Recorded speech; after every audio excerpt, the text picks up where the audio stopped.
Hey everybody, welcome to the channel and thank you for joining me as we visit Pinnacles National Park, which is located in California, about 45 miles south of San Francisco. We'll enter the park, and as we get started on the Bear Gulch Cave Trail, I'll get right into the park summary. Pinnacles National Park was established in 2013 by President Barack Obama. It was previously designated as a national monument in 1908 by Teddy Roosevelt. The park sees about 275,000 visitors annually, which isn't a high number. However, parking can be a little tight here on the weekends. There are two sections to the park, but there is no road connecting the east and western sections, so you'll either have to hike about an hour or drive about an hour to get to the other side of the park. The park protects some unique rock formations and talus caves, which are remains of an ancient volcano, and we'll get into more details as we go through the video. The park is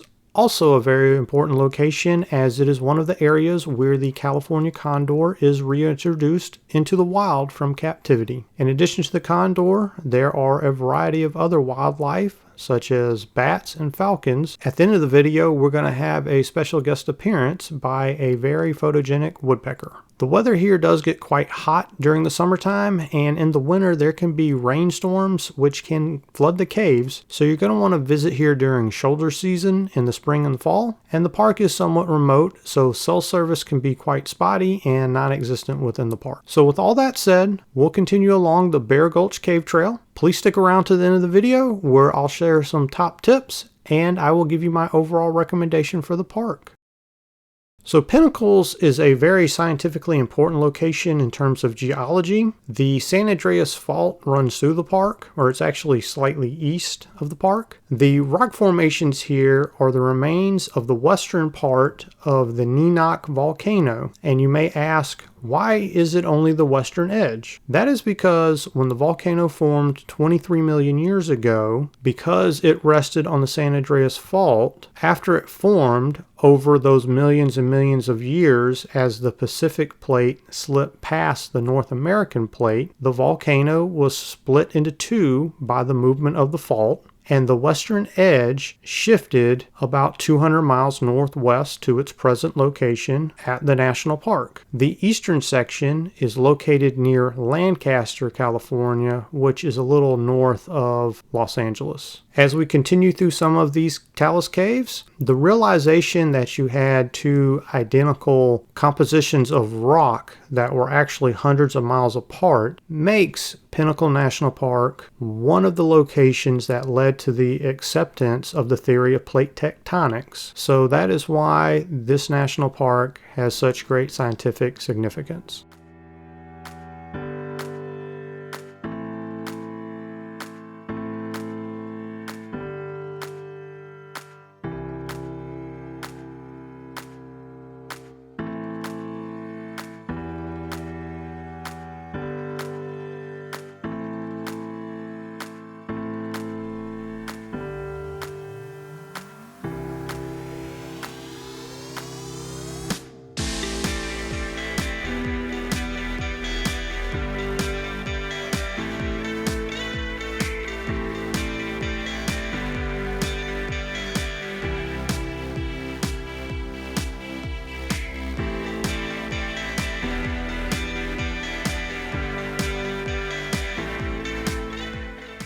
If you're enjoying this video, I'd appreciate it so much if you would please do me a small favor and please give me a like. And if you want to see more videos like this, please consider subscribing. Thanks so much, and let's continue with the video. The Bear Gulch Cave Trail was actually one of the more enjoyable hikes I've been on. It's not too strenuous, and the talus caves are pretty interesting. These caves are made from boulders falling during geological movement and getting wedged into crevices and canyons, which subsequently form the caves. And this is a little bit different from the caves such as Mammoth Cave or Carlsbad Caverns, which you will see on this channel, where those are formed when rock layers are dissolved. So that's why these caves here are a little bit different. This frog here was engaged in a battle with a spider. The park is home to a variety of species of bats, and these caves are closed from time to time during the year, mainly during pupping season when the bats are raising their young.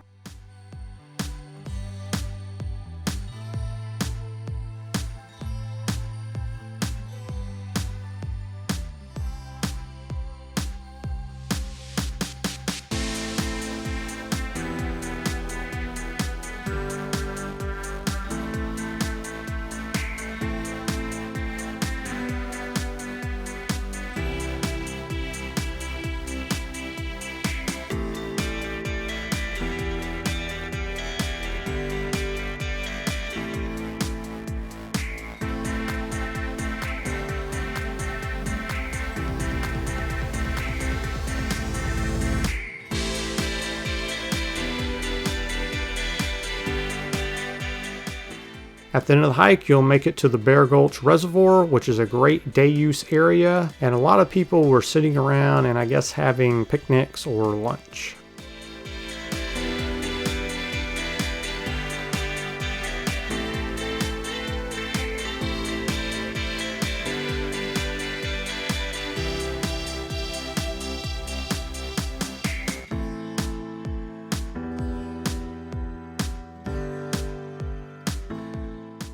Returning from the Bear Gulch Trail, I then headed on the Condor Gulch Trail with the hope of seeing a California condor, which is the largest bird in North America. I'm not going to hold you in suspense. I didn't see one. There are actually about 20 or so condors that have made Pinnacles their home. They're mostly seen in the mornings or in the very late afternoon around the high peaks area. The California condor is really an amazing story of conservation. The population was reduced to only about 20 or so birds in 1987, and now there are over 500 condors in the wild. So the people involved in that project have done a really incredible job. Unfortunately, I wasn't able to see one while I was here, but on this trail you can get a higher vantage point where you can see tremendous views of the surrounding area. And that's going to bring me to my recommendation and tips for the park. So we're going to have a first for this channel. I'm actually, with all due respect to the scientific importance of the park and the role it plays in introducing the condor back into the wild, I'm going to have to say that this park is in a void for most people. If your primary interest is recreation in a national park, I don't believe this is the park for you. And actually, I sort of don't think Pinnacles should even be a national park. Now, that doesn't mean that I don't support the conservation of the area. This park is quite small. There's only about 30 miles of hiking trails. And when you compare that number to a park like, say, Yosemite, which has 4,700 miles of hiking trails, that's 2 orders of magnitude of difference in the amount of hiking you can do. And it really puts into perspective just how small of a park Pinnacles is. In addition to the small size, the park doesn't really have very much in way of amenities. There is a sort of a basic campground. There's no lodge, there's no scenic drive, and even the road to the western side of the park is quite narrow, and they actually don't recommend driving large vehicles, RVs, or trailers on that road. So that's why I actually didn't go to that section of the park. The park lacks, in my opinion, a distinctive icon, and while the Bear Gulch Trail was fun, it's a little difficult, in my opinion, to recommend for anybody to go this far out of their way to visit this area.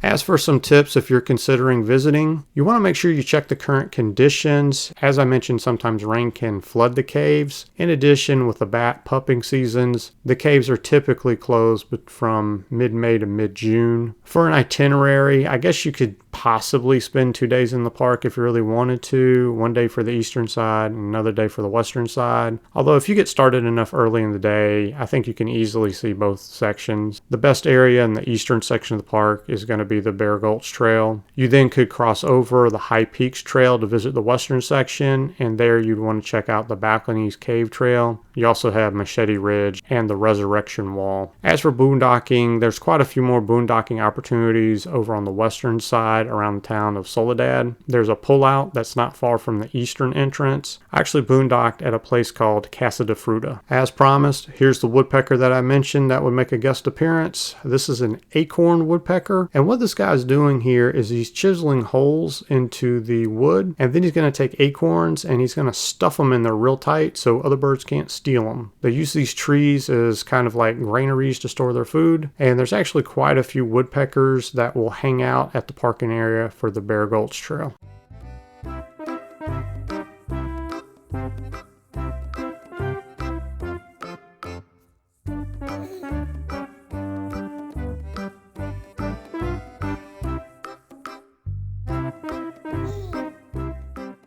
I would only recommend the park to 3 types of people. First would be if you're someone that's trying to see all of the national parks. Second would be if you want to try to photograph the California condor. And finally, you can do some rock climbing within the park. So if you're a big rock climbing enthusiast, perhaps you'd want to try to do some of that here. Otherwise, I think if you're someone that just likes to enjoy recreational opportunities within a national park, I believe your time is better spent elsewhere. Now, that's the first for this channel, but it's my honest opinion. And again, I have nothing but respect for all the people that work in the park. I support their mission and protecting the area and all that.